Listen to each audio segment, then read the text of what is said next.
My name is Kayla.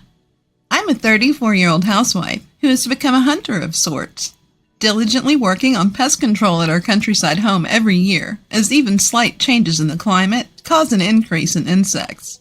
In the past, I could easily say things like, "Bugs are so scary, gross," without any shame. But now that I'm over 30, I'm emotionlessly swatting them left and right. I've become quite tough, haven't I? Today, I want to share a story about how I dealt with my sister who had a crush on my husband. This happened a few years ago when I was still in my 20s. My middle school class was having a reunion, and I ran into my childhood friend, James, who used to live nearby. Back when we first started elementary school, my sister Victoria, who is 2 years younger than me, James, and I used to play together all the time. But gradually, the boyish emotion of, "It's embarrassing to play with girls," grew stronger, and James ended up distancing himself from us. In middle school, James's family moved away, and we grew even more distant. That's why I was so nervous when I talked to him at the reunion. But as adults, we have a strong ally. Yes, it's alcohol. Oh, how I love you, alcohol. With the power of alcohol, James and I had a lively conversation, as if we hadn't been apart for so long. We went to the second and third parties, just the two of us, and right before we were about to part ways, James said, "I used to like you when we were kids, and it seems like I still like you, even as an adult." I responded, "What's that all about?" And we started dating with a lighthearted exchange like, "So, shall we date?" Later, a sober James said, "Who do I think I am?" while rolling around on the floor questioning himself. Needless to say, I laughed out loud at the sight. It's kind of funny when the person you like is incredibly embarrassed, and the cause of it is you. I feel a little bit bad for him, though. Then, our marriage was decided smoothly, and we went to each other's parents' houses to announce our upcoming wedding and the start of our cohabitation, which was scheduled for half a year later. We planned to live together before getting married to make sure our lifestyles were compatible. Since we were childhood friends, our parents knew each other's faces. No problem there. Easily approved. We should have gotten permission easily, but, of all things, a problem occurred at my house. It happened when James came over to greet my family, and we were having dinner together. "I'm home," my sister returned from work with a deflated voice. She saw James sitting at the table, and after being surprised, her expression quickly changed to a happy one. "Huh, James, why are you at our house?" James looked a bit embarrassed and glanced at me. "Well, we've actually been dating for about half a year now, and we decided to get married. He came over today to announce it. I thought I should tell my family myself, so I explained the situation to my sister on behalf of James." The moment I told her, my sister's face turned sour, as if she had bitten into a bitter bug. "All right, I'm tired, so I'm going to bed. Bye." With that, she hurriedly went into her room and slammed the door shut. Wow, that was unpleasant. I looked at James, worried that I might have upset her. But he gave me a reassuring smile and said, "Don't worry about it. Just to clarify, my sister isn't usually like that. There must have been something about my upcoming marriage or cohabitation that bothered her. But even our parents had no issues with it, so why was my sister so upset?" Not understanding her feelings, I wondered whether I should directly ask her after James had left. When I was about to take a bath, I ran into her in the hallway. I stumbled over my words as she glared at me with a fierce expression. "I never thought you'd marry James. I've always loved him too. I'll never forgive you." With those furious words, she stormed off, her footsteps echoing angrily down the hallway. Her unexpected confession left me stunned. Really? She loved James too?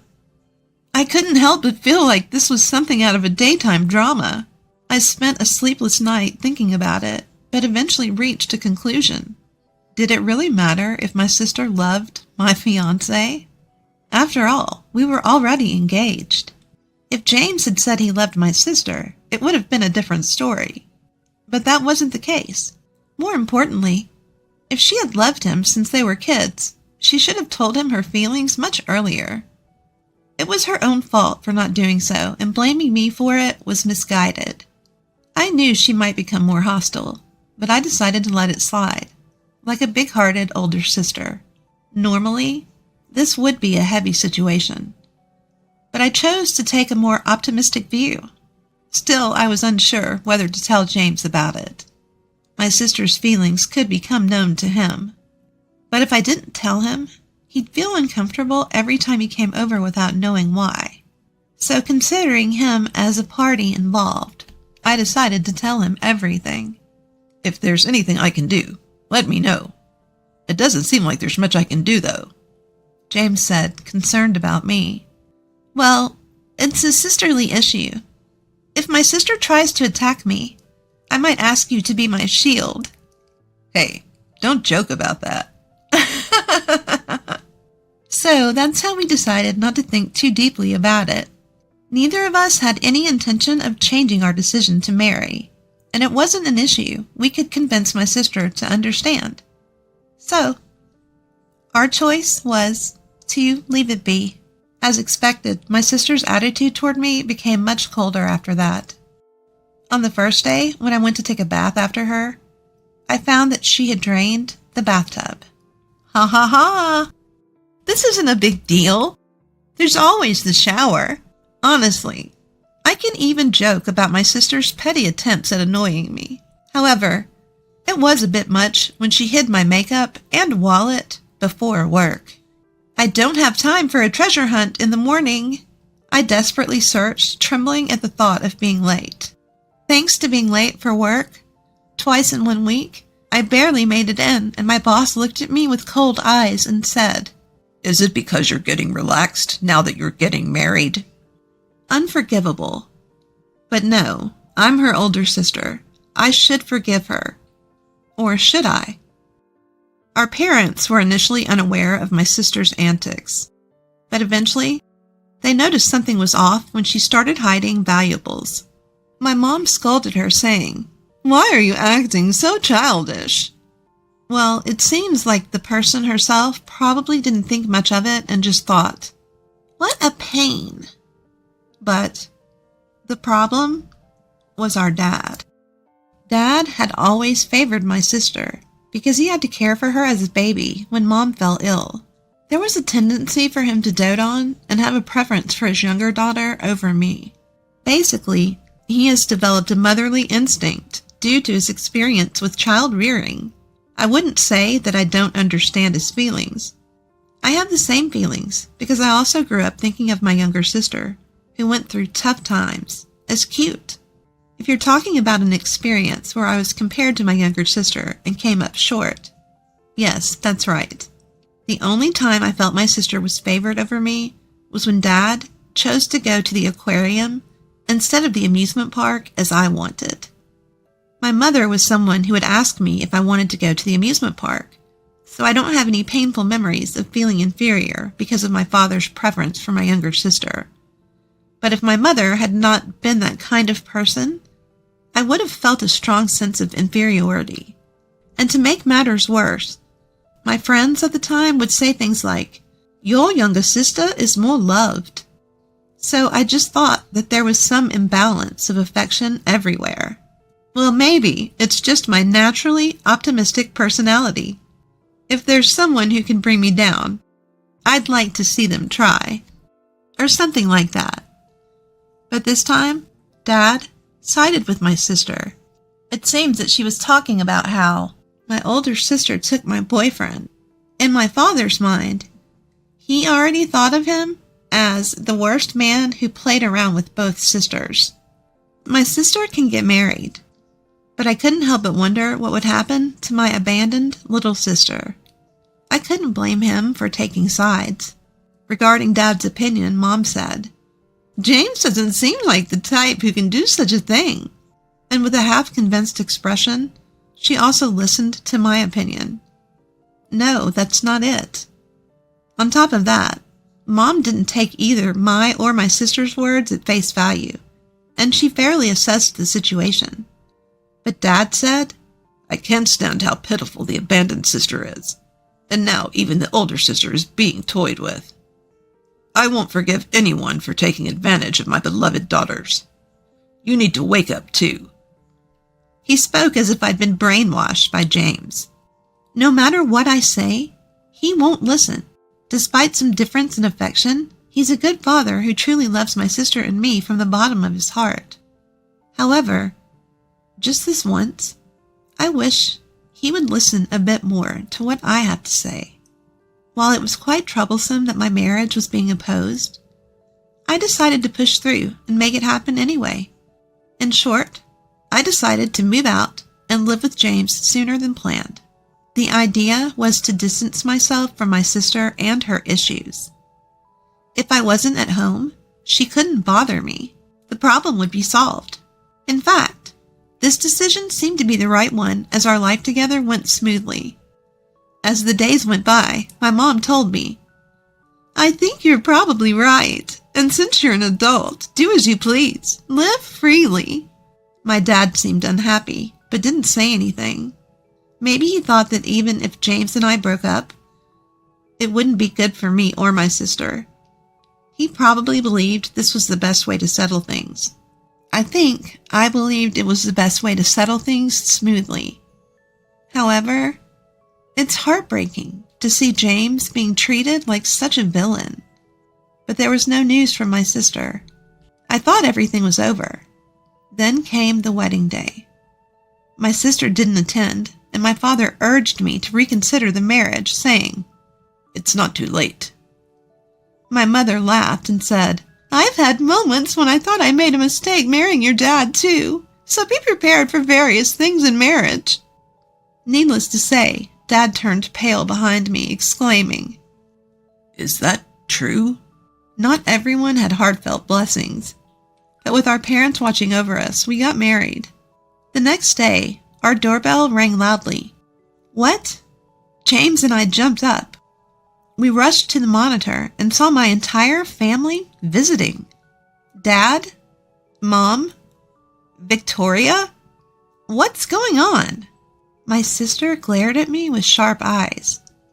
I didn't say anything before, but I'm pregnant with James's baby. Take responsibility. My dad added, You don't have children yet, so James should take responsibility.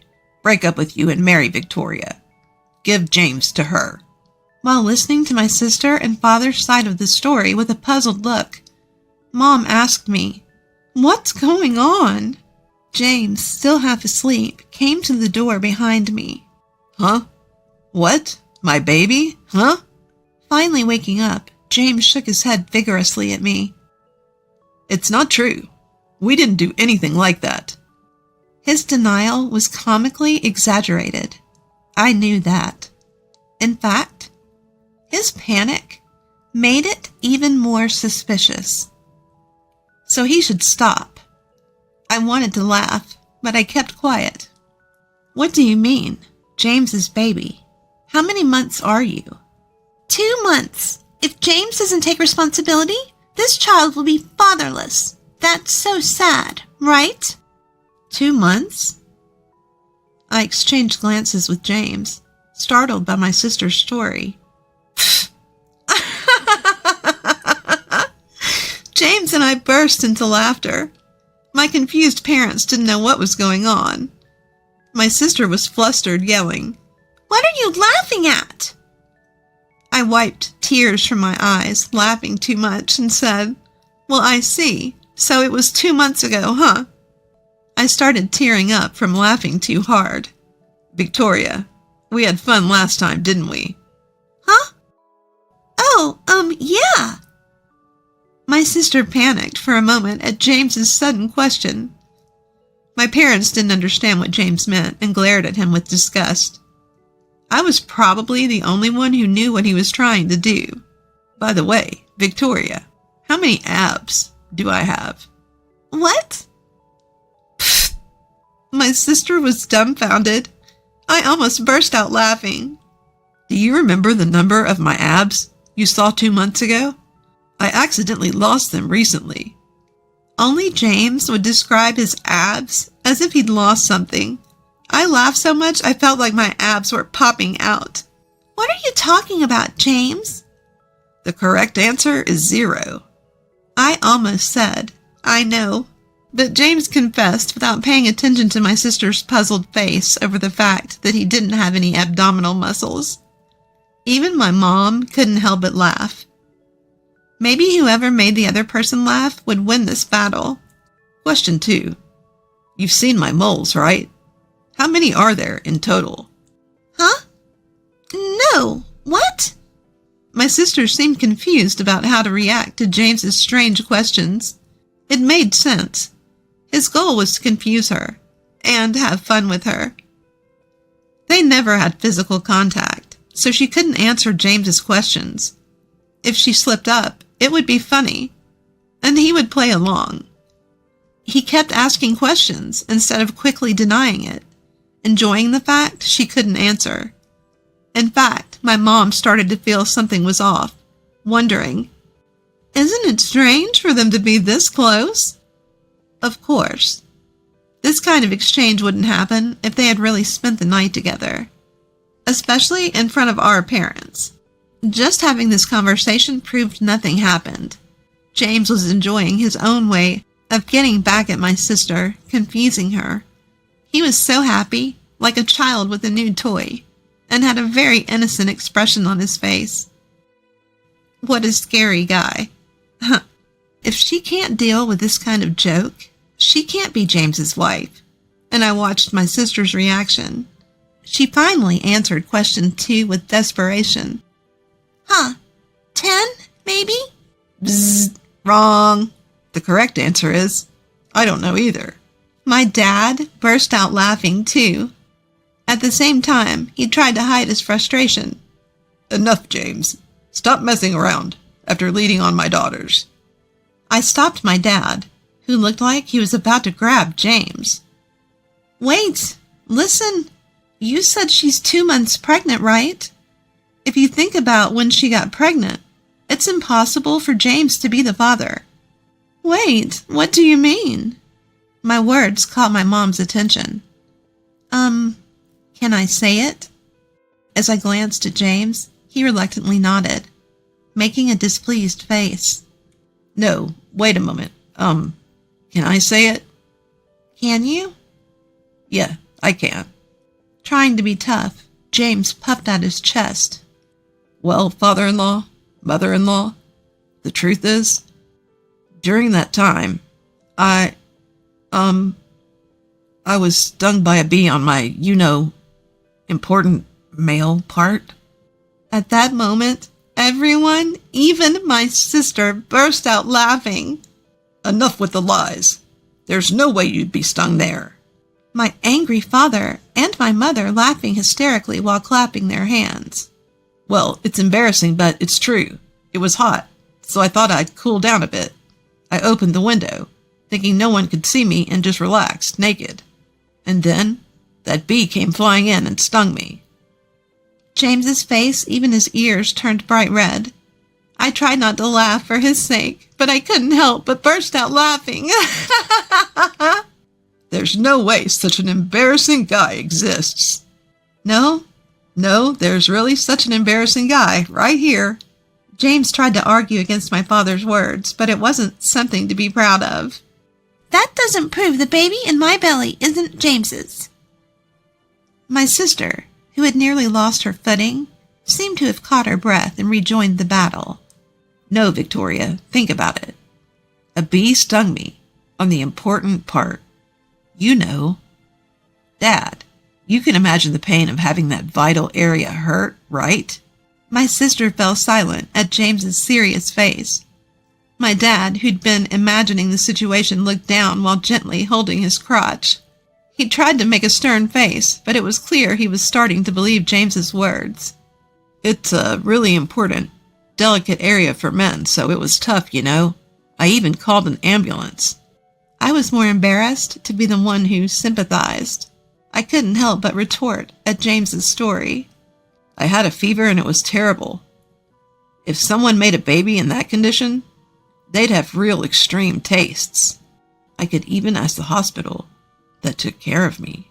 My mom burst into laughter at James's quiet words.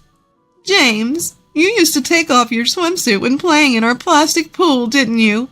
Come on, show me the place where you were stung. Laughing loudly, my mom approached James with her hands rubbing together. What? It's already healed, so there's no evidence here. Why would I show you something like that? For some reason, he tried to hide his chest area that wasn't important and unrelated and escape from my mother's grasp. From the looks of it, my mom seemed to trust him now. I felt relieved. James, on the other hand, didn't seem to feel relieved in that. Well, yeah, I can sympathize with that as a man. I don't think anyone would make up such an embarrassing lie, and there's no need to check with the hospital. At that moment, my dad had kind eyes, as if he were respecting James's last shred of pride. I saw an expression I've never seen before. Ironically, because of where the sting was, understanding from living together seemed quick. I wonder if this also applies to the benefits of injury. Amidst all this, I said to my sister, who stood there in a daze, "Look, even if you tell such a pointless lie, neither James nor I will get a divorce. If anything, I think you'll just become more and more miserable. I may not be able to make you believe me, but I really want you to be happy. You're my one and only sister." At that moment, my sister's eyes widened in anger. "Shut up! Shut up! Shut up! I've had enough. I don't like James anymore if he's on my sister's side." James forcefully shook off my sister's hand as she became emotional and tried to grab me. It's fine if you don't like me. I love Kayla, so it doesn't matter. I think of Victoria as a precious childhood friend and a sister-in-law, but I will never see her as a lover now or in the future. If you keep repeating lies like this, I will stand up against them with all my strength. I am Kayla's husband, so I will protect her with all my might. I almost started to cry. He didn't look like the idiot who had been stung by a bee and was saying some mysterious nonsense like, "I might be done for. The world is my enemy." My husband is so cool. I even thought that. My father, seeing the situation, said, "Victoria, if you are really pregnant, show us some evidence, like a medical history." Hearing this line, it became clear that my parents had believed Victoria's pregnancy based solely on her words without any proof. I love my parents for believing and not doubting what their child says, but this time it seems their kindness has backfired. My mother also urged my sister, "If it's a lie, apologize to both of them." My sister bit her lip and trembled. "Enough. No one is on my side. I don't care, and I don't regret it." My sister said that, tears in her eyes, and left the scene. My father tried to follow her, but my mother stopped him, saying leave her be, let her cool off. 2 weeks later, my mother forcibly took my sister, who still insisted she was pregnant, to the obstetrician and gynecologist. As expected, there were no signs of pregnancy. She was diagnosed as a healthy adult woman with no signs of illness. My father and mother apologized to James, saying, "We're sorry for the trouble and for doubting you without any reason. We should have trusted you, James, who we've known since childhood." Please, take care of Kayla. They also bowed their heads to me, saying, "We're really sorry for causing you such discomfort." Honestly, I don't think my parents are to blame, since I hadn't told them about my deteriorating relationship with my sister.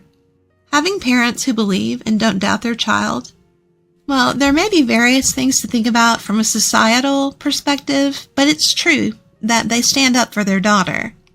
After all, there is no substitute. They are my one and only precious parents. Everyone makes mistakes, big or small. It's ironic that this time the mistake involved my parents, or more precisely, my father. I've suffered from his favoritism towards my sister before, but I'll forgive him because he raised me so well. After all, without these parents, I wouldn't have grown up so happy or met James. My sister, embarrassed by her pregnancy lie being exposed, angrily left the house saying, "I don't want to live in a place like this," before my father, who was always soft on her, would have gone to fetch her. But this time he said, "It's better for Victoria to cool off and not come home." My mother said, "You can't just brush it off as a runaway romance. If she can't apologize sincerely when she comes back, she won't be allowed in the house." I can't imagine my enraged sister sincerely apologizing to us. My mother probably thinks the same. In other words, this was essentially disowning her. 7 years have passed since then. My sister apologized to my parents and us, and returned home once. But in the end, she was really disowned and kicked out. At first, she seemed to behave well, but she caused trouble at the end of the year after drinking heavily. She sneaked into James's bed, who had gone to sleep before her, and asked, "Aren't you getting tired of my sister by now?" James seemed to think a ghost had appeared and let out a loud scream. "Ah!" It was so loud, it seemed like the neighbors would get angry. My parents and I woke up from the noise, and the incident was exposed. The suspect, my sister, was quite drunk and said, "It's not fair that you're always so close with my sister.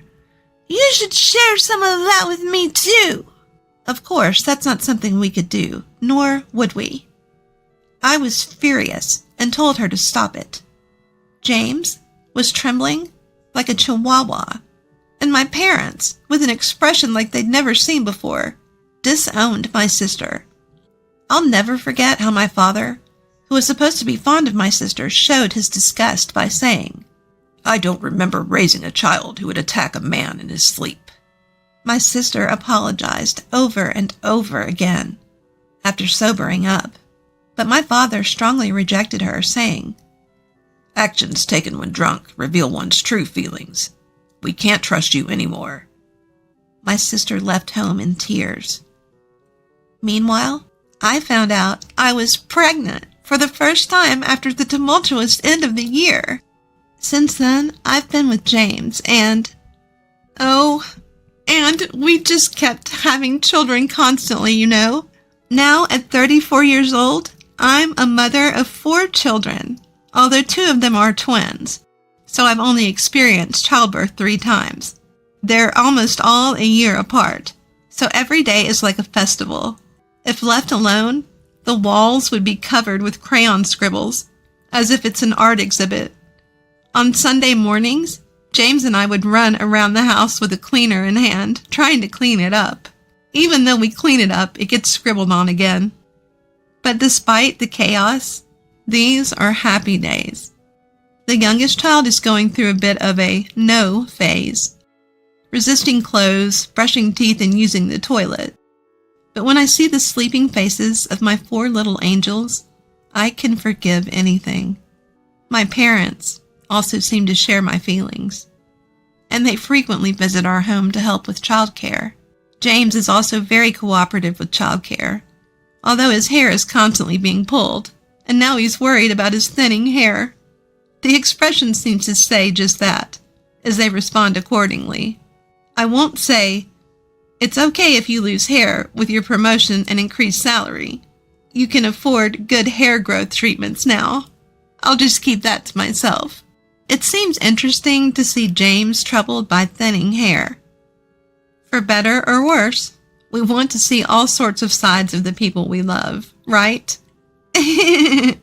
Although it's far from a calm and peaceful home, it's a lively and even noisy place, but right now, I'm very happy. My name is Jaylani. I live with my husband, Theodore. Together, we run a set meal restaurant. This restaurant, named Sunflower, is a place that my grandfather had lovingly maintained for years. It has many regulars from the local area and has been loved for a long time. However, my grandfather, who had always been energetic as the owner, was also battling cancer. I can't just sit around in a hospital room. I'll work at Sunflower until the end. Even as his condition worsened, my grandfather never complained. He kept serving delicious food with a smile on his face, chatting with regular customers. Today, surrounded by his family, he breathed his last breath. My grandfather named me, his granddaughter, his successor for the restaurant. Maybe he had realized his time was near.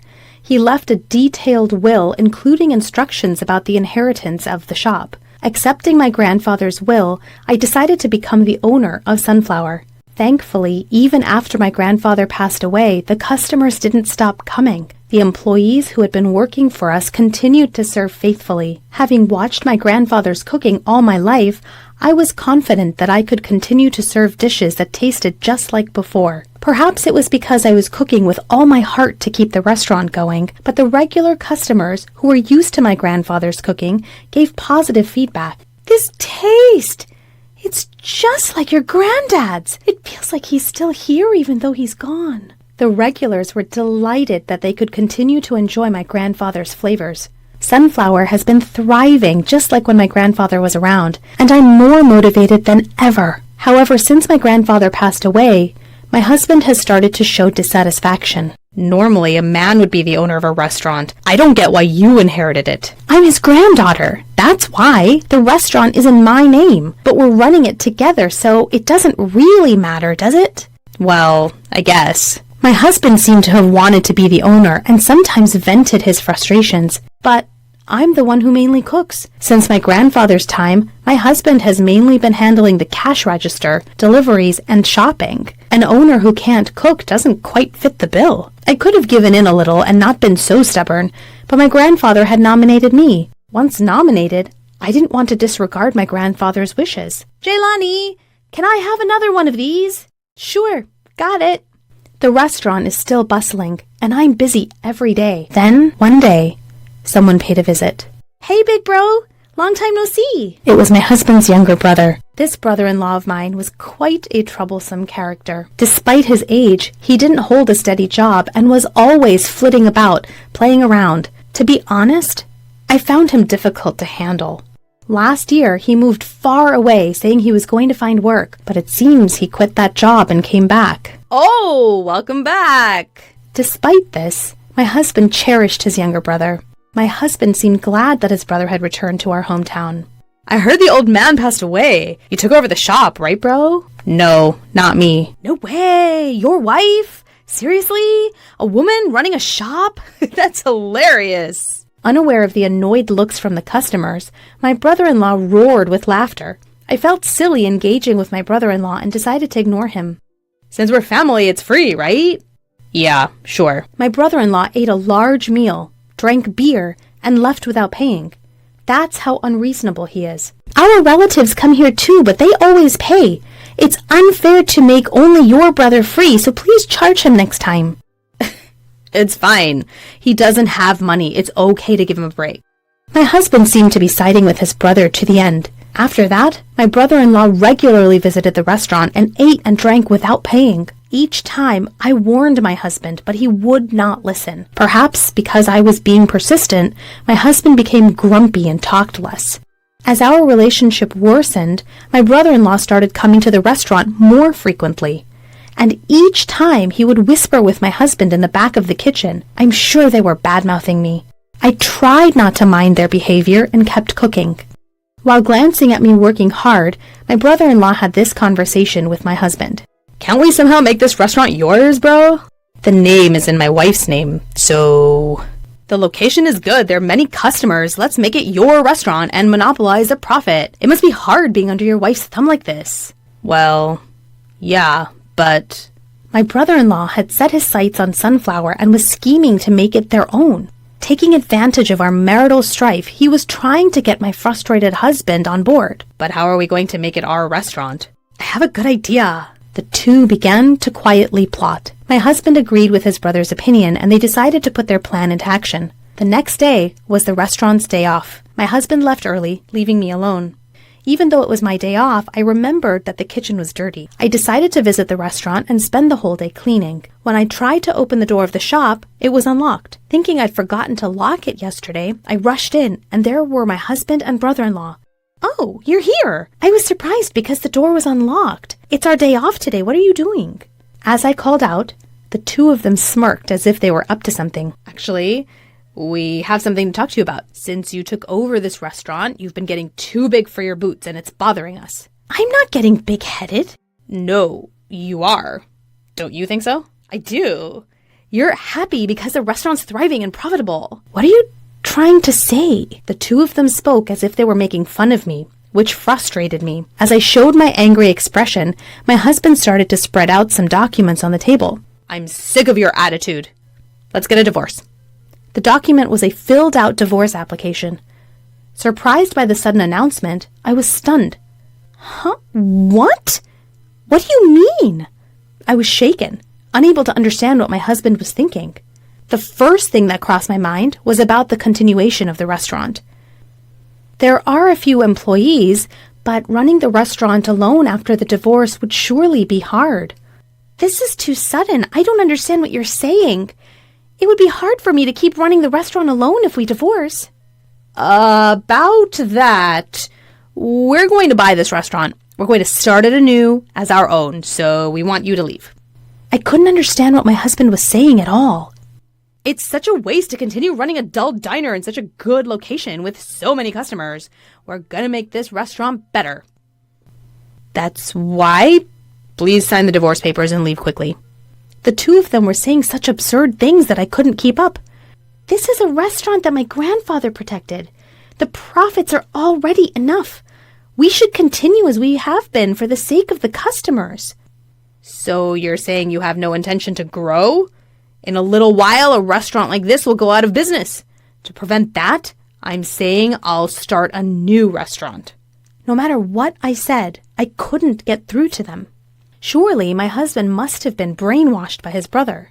"Well then, we'll buy this restaurant for whatever price you want. We'll be able to earn it back quickly, so any price is fine." I couldn't stand the bullying attitudes of the two of them. "All right. If that's the case, I'll sell it for $50,000. Please wait for 2 weeks while I prepare the divorce papers and the contract. And during those 2 weeks, neither of you should come to the shop." Once I said I was selling the shop, the two of them were in high spirits. There was a reason I was giving up the shop so easily. They were selfishly talking without knowing about it. In the meantime, I managed to run the shop alone. "Huh? Where's your husband?" "Well, we're actually getting a divorce." "What? So suddenly? So, will you be running Sunflower alone then?" "No, my husband is buying the shop. I'll be leaving in 2 weeks." The customers were surprised and looked genuinely disappointed. "But there's some good news, too." I quickly distributed flyers that I had made to the customers. When they saw it, their expressions immediately relaxed. And 2 weeks later, I presented the contract to sell the shop and the divorce papers. "There are no complaints with this, right?" My husband promptly signed the contract. $50,000. I'll transfer it to your account right now. So this is my shop from now on. My husband and brother-in-law were ecstatic. With them out of the corner of my eye, I packed up my belongings and left the shop. On my way to file the divorce papers, I was excited to see what the two of them were going to do next. My ex-husband and brother-in-law immediately started running the shop. "We've explained the situation to the employees, and even without Jaylani, the shop should run fine." "All right, let's make some money." With that, the two of them began to prepare for the day with enthusiasm. At 10 o'clock, when the shop usually opens, a different scene unfolded. "Why aren't the customers coming?" There were no customers who usually came as soon as the shop opened.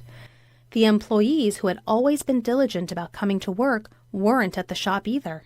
My ex-husband tried calling the employees, but no one was answering. They had never experienced anything like this before, and the two of them began to panic. Rushing out of the shop, my ex-husband noticed a regular customer walking by. "Hey, you're our customer, right?" "Huh?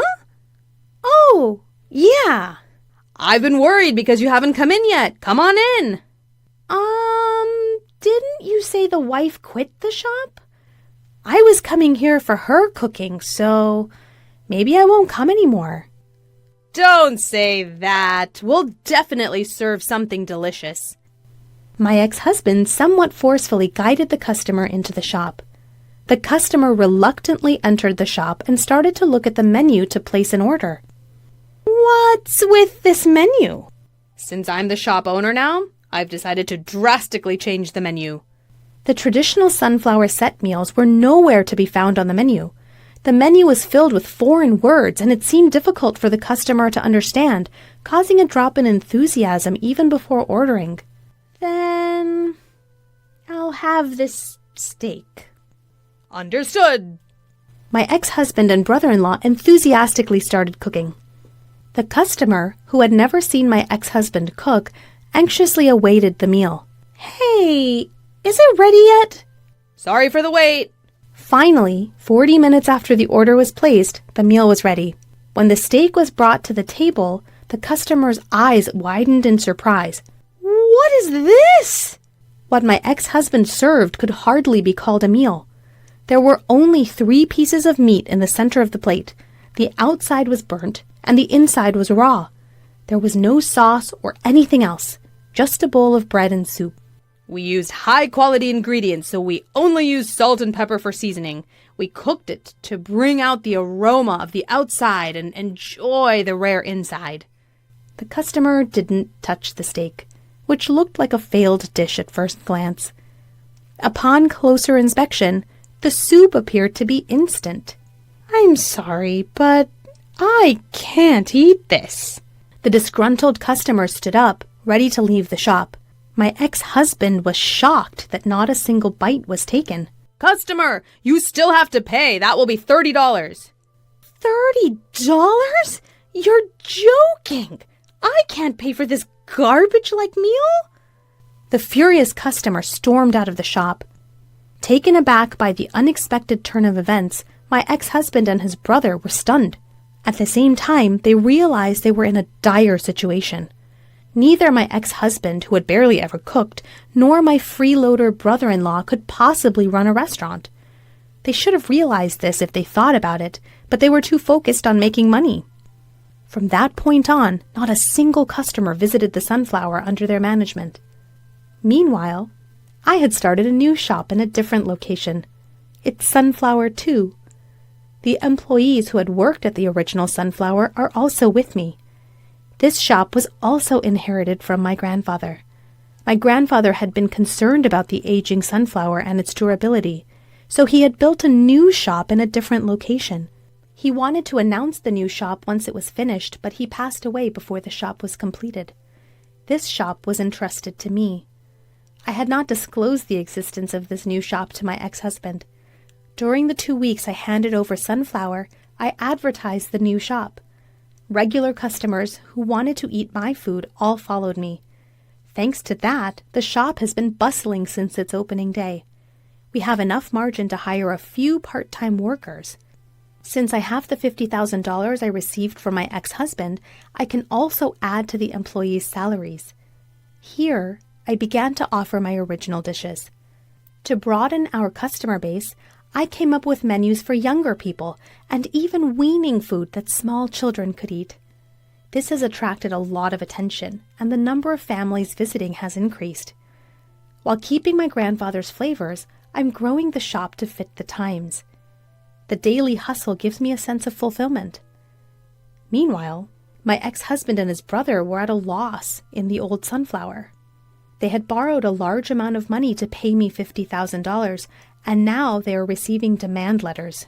What are we going to do about this? You're the one who suggested this, right? Figure it out! The brother-in-law, whose predictions had gone awry, was holding his head in his hands. Then he had an idea. I've got a great plan. Hatching a scheme, the two of them suddenly showed up at my bustling restaurant during the busy lunch hour. Jaylani, please help us! Despite the restaurant being packed with customers, the brother-in-law was shouting loudly, My brother hurt his arm and can't cook anymore. We'll give the old restaurant back. Could you return the money as well? You guys took over the old restaurant, remember? You signed the contract. You need to take responsibility and make it work. I brushed off the brother-in-law's plea and was about to return to my work when my ex-husband appeared from behind him, looking pained. Jaylani, help me. Thinking he was being overly dramatic, I was about to turn back to the kitchen when the restaurant became noisy. Whoa! What's that? That looks painful. Is he okay? When I looked towards my ex-husband, seeing the customer stirring, I was taken aback. His fist was covered in a large bruise. Are you really injured? That's what I've been saying. Then go to the hospital right now. I quickly called a taxi and sent my ex-husband to the hospital. During my lunch break, I went to the hospital to check on him. When I arrived, he was just coming out, apparently finished with his examination. As I tried to ask what had happened, the two of them avoided my gaze and hurriedly ran off. Feeling suspicious about their behavior, I decided to inquire at the hospital reception. I believe a man named Theodore was seen here earlier. Has his examination finished? I came to pick him up. Please wait a moment. I had them check on the status of his examination using his name. However, the receptionist was looking puzzled. There's no record of such a consultation. Perhaps he went to a different hospital? My ex-husband hadn't received an examination. Remembering the sight of the two running away, I felt they were hiding something. I quickly set off to pursue them. A few minutes of driving later, I spotted my ex-husband and brother-in-law walking. I immediately stopped the car, grabbed my ex-husband's arm, and called out to him. I knew it! Looking at the fist of the arm I grabbed, the bruise was completely gone. My ex-husband and brother-in-law tried to run, but I mustered all my strength to stop them. Seeing my furious expression, they quickly calmed down. Why is the bruise gone? You weren't injured after all. Well, running a restaurant's hard. The old Sunflower hardly gets any customers, so we can't make money and can't pay back the debt. That's why I pretended I was injured and couldn't continue the restaurant to try to get the money back. I'm appalled. You were trying to deceive me with such a childish lie. I let go of the two. Don't involve me in your affairs from now on. You two figure out what to do with that restaurant. I got back in my car and returned to my restaurant. Through the mirror, I could see the two hanging their heads in shame, which made me feel pathetic. Afterwards, the two quickly put Sunflower up for sale. I think they made that decision to repay their debt, but due to the building's age, they struggled to find a buyer. They received a flood of debt collection letters and were working around the clock. This life suits them, having thrown away something precious due to their greed. As for me, my newly renovated restaurant is thriving even more than before, with sales doubling. One of my regular customers offered to apprentice with me, so now I have a disciple. I often remind him that running a restaurant is not as easy as my ex-husband thought. I want to continue to carry on my grandfather's restaurant for the foreseeable future.